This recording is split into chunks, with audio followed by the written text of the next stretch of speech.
pedwerydd fideo byddwn yn edrych ar fel i ailgyflwyno llaeth mewn i'r diet, gan defnyddio'r ysgol llaeth iMap a i adnabod y wahanol llaethau a gall gael ei ddefnyddio yn lle llaeth buwch. I ailgyflwyno llaeth mewn i'r diet byddwn yn defnyddio'r ysgol iMap.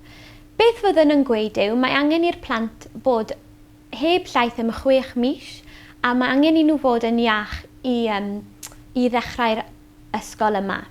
Mae'r ysgol wedi dyfeisio gan 6 cam gwahanol.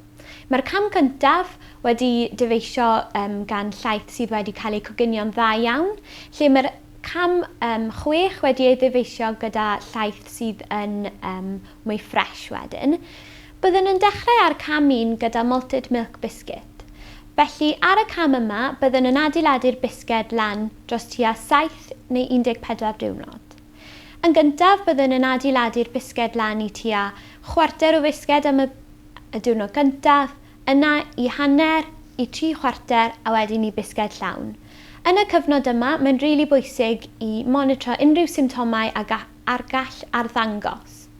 Os nad yw symptomau yn arddangos, byddwn yn gweud i mynd lan cam arall wedyn. A yna, os mae plentyn yn dod o hyd i cam 4 a mae symptomau yn arddangos, beth byddwn ni'n gweud yw i cario ymlaen gyda cam 1, 2 a 3, ond yna i stopo cam 4 am tua 4 i 6 wythnos yna i symptomau setlo lawr. Mae'n rili bwysig yn y cyfnod yma i monitro symptomau a gall amddangos yn y cyfnod yma. Os mae unrhyw symptomau yn amddangos, byddwn yn gweud i stopo'r ysgol am tua 4 wythnos. Os bod y symptomau ddim yn arddangos, byddwn yn gweud i cario ymlaen gyda'r ysgol iMap yna. Un o'r cwestiynau rydym yn derbyn yn aml yw, beth os nad yw fy mlentyn yn gordyfu'r alergedd? Beth fyddwn yn gweud yw, mae rhaid parhau herio wrth ddefnyddio'r ysgol iMap. Bydd rai plant yn mynd trwy'r ysgol yn rili gloi a bydd rai plant eraill yn mynd yn fwy araf. Felly mae'r angen parhau herio wrth ddefnyddio'r ysgol yma. Wrth parhau herio, mae'n rili bwysig i ddefnyddio opsiynau llaeth sydd wedi ei chyfoethogi â calsiwm.